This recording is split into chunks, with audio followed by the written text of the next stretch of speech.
आकाशवाणी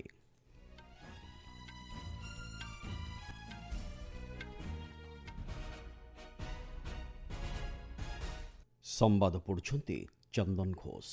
मुख्य संवाद दक्षता एवं नवसृजनता उपरे प्राथमिकता दे युवशक्ति को भविष्यतर नेतृत्व नेबा दिगरे गढ़ी तोलिबा लागि सरकार प्रतिश्रुतिबद्ध कहिले प्रधानमंत्री। आपकी पूंजी आपका अधिकार अभियान शुभारंभ कले अर्थमंत्री। हिंसात्मक कार्यकलाप परित्याग करी समाजर मुख्य स्रोत सामिल हेबा लागि माओवादी को स्वराष्ट्र मंत्री आह्वान। एवं गुजरात अनुष्ठित प्रथम टेस्ट क्रिकेट मैच रे वेस्टइंडिज विपक्ष में 1 इनिंग्स एवं 140 रन रे भारत विजयी। प्रधानमंत्री नरेंद्र मोदी आज नूआदिल्ली 62,000 कोटी ऊर्ध्व टंकार विभिन्न युवकैन्द्रिक प्रकल्पर शुभारंभ करिसेंति। देश में शिक्षा दक्षता एवं उद्योग क्षेत्र को अधिक सशक्त करने हेउची एही प्रकल्प गुड़िकर मुख्य उद्देश्य। नूआदिल्लीर विज्ञान भवन में आयोजित कौशल दीक्षांत समारोह में जोगदे श्री मोदी पीएम सेतु योजनार शुभारंभ करिसेंति। एही अवसर में उद्बोधन दे प्रधानमंत्री कहिसेंति देश निर्माण में दक्षतार एक उल्लेखनीय भूमिका रही। दक्षता एवं नवसृजनता उपरे प्राथमिकता दे युवशक्ति को भविष्यतर नेतृत्व नेबा दिगरे गढ़ी तोलिबा लागि तांको सरकार प्रयास जारी रखिछन्ति बोली श्री मोदी कहिछन्ति। से कहिछन्ति तांको सरकार का द्वारा निया जाइतिबा विभिन्न संस्कारमूलक पदक्षेप द्वारा देशर आर्थिक स्थिति रे अनेक उल्लेखनीय परिवर्तन आसीछि। गत 11 वर्ष मध्यरे एहार फलस्वरूप देशर अर्थव्यवस्था खूब शीघ्र विश्वर तृतीय बृहत अर्थनीति रे परिणत हेबाकु जाउछि बोली प्रधानमंत्री कहिछन्ति। जब स्किल्स बढ़ती है, देश आत्मनिर्भर होता है, निर्यात बढ़ता है, तो रोजगार के अवसर भी बढ़ते हैं। 2014 से पहले भारत को फ्रेजाइल 5 इकोनॉमी कहा जाता था, यानी ग्रोथ कम थी, रोजगार भी बहुत कम थे। आज भारत टॉप 3 इकोनॉमी बनने की तरफ आगे बढ़ रहा है। ए अवसर में प्रधानमंत्री बिहार संशोधित मुख्यमंत्री निश्चय स्वयं सहायता भत्ता योजनार मध्य शुभारंभ करिसेंति।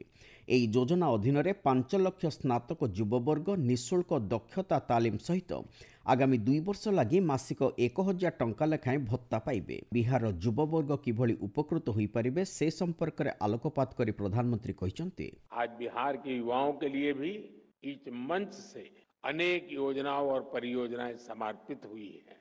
बिहार में नई स्किल ट्रेनिंग यूनिवर्सिटी, अन्य यूनिवर्सिटीज में सुविधाओं का विस्तार, नौजवानों के लिए युवा आयोग, हजारों युवाओं को पक्की सरकारी नौकरी का नियुक्ति पत्र, ये सब बिहार के युवाओं के बेहतर भविष्य की गारंटी है। अर्थमंत्री निर्मला सीतारमण आज गुजरात गांधीनगर ठारू आपकी पूंजी आपका अधिकार अभियान रो शुभारंभ करिसेंति। समग्र देश में आर्थिक व्यवस्था रे विभिन्न क्षेत्र में पड़ रही दाबीहीन आर्थिक संपत्ति जनित समस्यार त्वरित समाधान करने हेउची एही अभियानर मुख्य उद्देश्य। एही अवसर में आयोजित एक समावेश में उद्बोधन दे अर्थमंत्री कहिसेंति एही अभियान माध्यम दाबी करा जाई नथिबा जमाराशि को एहार वैध दाबीदार मानकु हस्तांतर सुनिश्चित करा जाई परिबो। आर्थिक प्रतिष्ठान एवं दाबीदार मानक मध्य थिबा व्यवधान को ह्रास करने उपरे गुरुत्वारोप कर श्रीमती सीतारमण कहिसेंति जनसाधारण आर्थिक सशक्तिकरण क्षेत्र में एही पदक्षेप एक उल्लेखनीय भूमिका ग्रहण करिबो। प्रधानमंत्री नरेंद्र मोदी सुस्थ नारी सशक्त परिवार अभियान को सफल कराइबा लागि एथिरे संपृक्त समस्त उद्यम को प्रशंसा करिसेंति।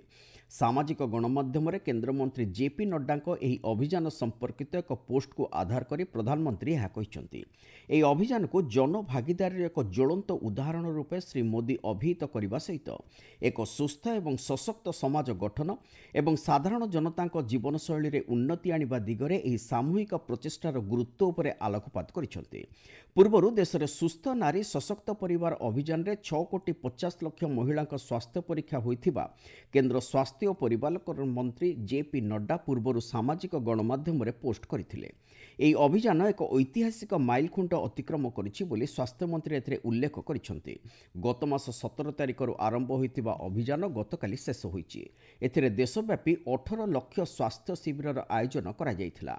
एही असाधारण सफलता ଦେଶରେ ମହିଳାମାନଙ୍କ ସ୍ୱାସ୍ଥ୍ୟ ପ୍ରତି ସଚେତନତା ଏବଂ ସାମୂହିକ ଉଦ୍ୟମର ପ୍ରତିଫଳନ ବୋଲି ଶ୍ରୀ ନଡ୍ଡା ସାମାଜିକ ଗଣମାଧ୍ୟମରେ ଉଲ୍ଲେଖ କରିଛନ୍ତି। ଆପଣମାନେ ସମ୍ବାଦ ଶୁଣୁଛନ୍ତି ଆକାଶବାଣୀରୁ। ଆସନ୍ତା ବର୍ଷ ମାର୍ଚ୍ଚ 31 ତାରିଖ ସୁଦ୍ଧା ସମଗ୍ର ଦେଶକୁ ବାମପନ୍ଥୀ ଉଗ୍ରବାଦ କବଳରୁ ମୁକ୍ତ କରାଯିବ ବୋଲି ସ୍ୱରାଷ୍ଟ୍ରମନ୍ତ୍ରୀ ଅମିତ ଶାହା କେନ୍ଦ୍ର ସରକାରଙ୍କ ପ୍ରତିବଦ୍ଧତା ଦୋହରାଇଛନ୍ତି। ହିଂସାତ୍ମକ କାର୍ଯ୍ୟକଳାପ ପରିତ୍ୟାଗ କରି ସମାଜର ମୁଖ୍ୟ ସ୍ରୋତରେ ସାମିଲ ହେବାକୁ ମାଓବାଦୀଙ୍କୁ ଅନୁରୋଧ କରି ଶ୍ରୀ ଶାହା କହିଛନ୍ତି, ଯେଉଁମାନେ ହିଂସା ପଥରେ ଅଗ୍ରସର ହେବେ ସେମାନଙ୍କୁ ଭବିଷ୍ୟତରେ ଦେଶର ସୁରକ୍ଷା ବଳର କଠୋର କାର୍ଯ୍ୟାନୁଷ୍ଠାନର ସମ୍ମୁଖୀନ ହେବାକୁ ପଡ଼ିବ। ଛତିଶଗଡ଼ର ଜଗଦଲପୁରଠାରେ ଆୟୋଜିତ ବସ୍ତର ଦଶହରା ଲୋକୋତ୍ସବରେ ଉଦ୍ବୋଧନ ଦେଇ ସ୍ୱରାଷ୍ଟ୍ରମନ୍ତ୍ରୀ କହିଛନ୍ତି, ନକ୍ସଲ ସମସ୍ୟା ଯୋଗୁଁ ବସ୍ତର ଅଞ୍ଚଳର ଦୀର୍ଘଦିନ ଧରି କୌଣସି ଉନ୍ନତି ହୋଇପାରୁନାହିଁ। ତେବେ ଆସନ୍ତା ମାର୍ଚ୍ଚ 31 ତାରିଖ ପରେ ସମ୍ପୃକ୍ତ ଅଞ୍ଚଳର ବିକାଶ ଦିଗରେ ଉଗ୍ରବାଦୀମାନେ କୌଣସି ବାଧା ସୃଷ୍ଟି କରିପାରିବେ ନାହିଁ ବୋଲି ଶ୍ରୀ ଶାହା ଦୃଢ଼ୋକ୍ତି ପ୍ରକାଶ କରିଛନ୍ତି। मैं आज मोदी जी की ओर से आपको भरोसा दिलाना चाहता हूं कि 31 मार्च 2026 के बाद ये नक्सलवादी आपके विकास को नहीं रोक पाएंगे। 2026 मार्च के पहले इस समस्या से हमारा बस्तर मुक्त हो जाएगा। मैं आप सभी को अपील करने के भी आया हूं, नक्सलवाद से जो बच्चे गुमराह होकर जुड़े हैं वो आप ही के गांव के हैं। उनको समझाइए, शस्त्र डाल दे और मुख्य धारा में आए। सभी लोग सरेंडर करें। प्रधानमंत्री नरेंद्र मोदी द्वारा घोषणा कराଯାଇଥିବା जीएसटी संचय उत्सव गत मास 22 तारिखर आरंभ होइतिबा बेले यह समाजर समस्त वर्गर लोकंकु लाभ देउथिबा जणा पड़िछि। परवर्ती पीढ़ीर जीएसटी संस्कार देशर परोक्ष टिकस व्यवस्था रे परिवर्तन आनिछि। एही अवसर रे टिकस ह्रास द्वारा बयनशिल्प क्षेत्र किभଳି उपकृत होइछि से संपर्क रे एक रिपोर्ट। साधारण जनता को विशेष भाव लाभान्वित करने उद्देश्य सरकार बयनशिल्प क्षेत्र में जीएसटी दर ह्रास करिसेंति।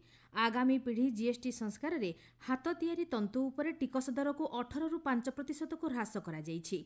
सेहि भली हाथ तियारी सूता उपर टिकस हार 12 रु 5% को ह्रास करा जाइछि। एहा द्वारा साधारण जनता आर्थिक लाभ पाई परिबे। एहा छडा 2500 टंका पर्यंत पोशाक क्रय उपर एणिकी जीएसटी 5% देबाकू पड़िबो। बयनशिल्प क्षेत्र में एही उल्लेखनीय ह्रास द्वारा एहार दर ह्रास हेबा सहित चाहिदा को प्रोत्साहित करा जाई परिबो एवं रप्तानी प्रक्रिया को मध्य अधिक सुदृढ़ करा जाई परिबो।